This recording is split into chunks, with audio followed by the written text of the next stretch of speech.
Hello, everybody. My name is Josh Indor, and today I'm going to show you some of the great aspects of a website called teacher.desmos.com. Desmos already on its own is a wonderful tool that I recommend all math teachers and math students use because it is probably one of the best online free calculators out there. But Teacher Desmos takes everything that regular Desmos does and it goes above and beyond. We all know as educators, time is a luxury. It's not something we always have in abundance. So, what Teacher Desmos does is it has a lot of pre planned activities that you can use for your classrooms. So, you can either go based off of the unit you want to teach. So, if we want to teach linear functions, let's see what happens. So, let's just click this one right here. All you have to do, if you are signed in, create a class code. And then this is what would pop up. So students will have to go to this on their following devices. Click here, click again. So you can choose the name for each student. So it will tell you what to do. So on each of the next three screens, you'll see 2 points, blue points and a black one. Okay. So let's see what we need to do here. So we need to move this point to make sure it's on the line. Well, we know the line's going to look something like this. So I'll move it to like right here, we'll say. Okay, and then we'll do the same thing down here.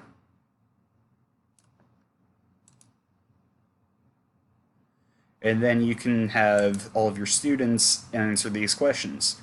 What would make putting the line directly, what would make putting the point directly on the line easier? How could you be more accurate? We could be more accurate if we had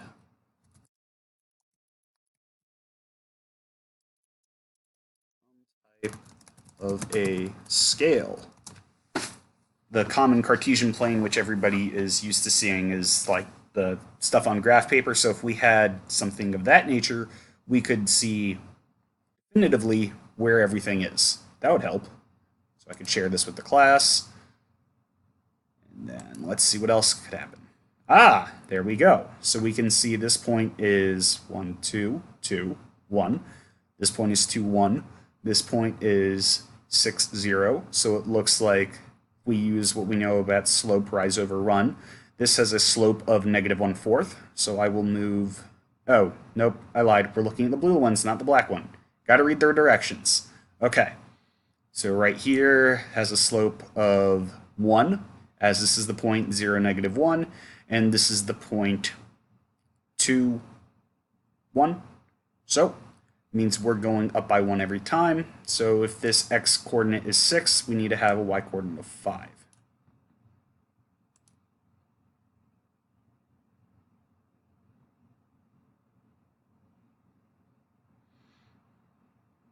Cool.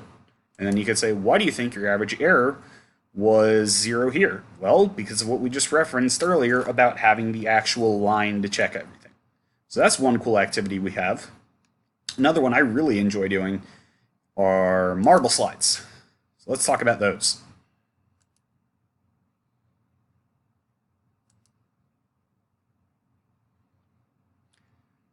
So what the goal of this is, we're seeing, well, it tells me to just click launch and we want to get all the stars. So I'm going to launch this. What happens?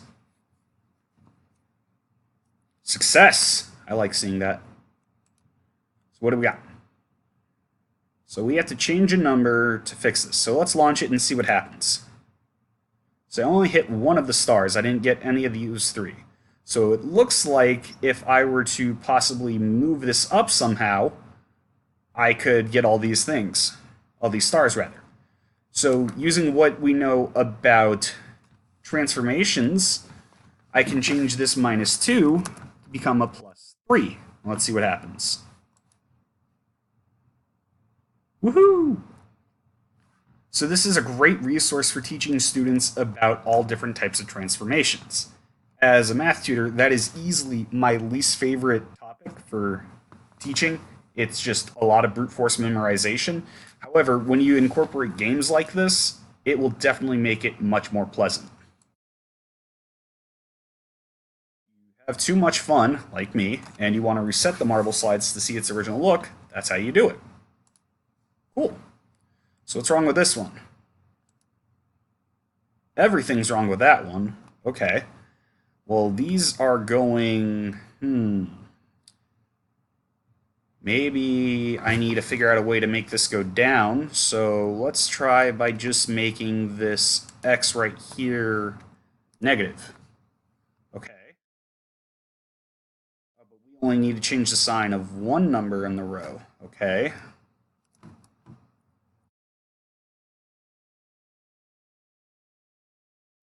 So let's make the whole thing negative. Let's see what happens.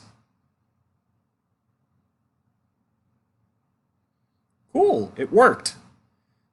Now what's really great about this is I could have just chosen to make this negative right here. And then to account for it, I could have cheated a little bit and did something like this. I mean, like this.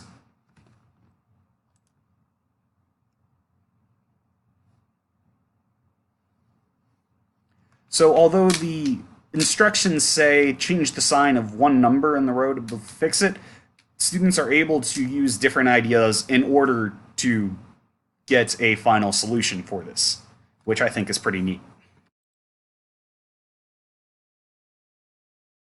Let's see, I need to change one number. Okay, I will change my interval. And what happens? Do, do, do, do, do, do. And it worked. There are plenty of different activities built in to Teach Your Desmos, but what I really like about it is you can adjust some of the built-in activities or you can create it on your own. So if you like good parts of some of the activities they provide for you, you can use those, and then if there are parts on them you aren't as crazy about, you can modify it. This one in particular, Marble Sides, really allows students to be very creative with what they're doing. As I previously mentioned, although these instructions say change one number, you can totally go ahead and have them change multiple numbers just to see what happens. Because in mathematics, there are usually more than one way to get the correct answer. It's really important for students to understand that concept, and I think this activity does a wonderful job at doing that. The biggest flaw with this, though, is the elephant in the room of it needs technology.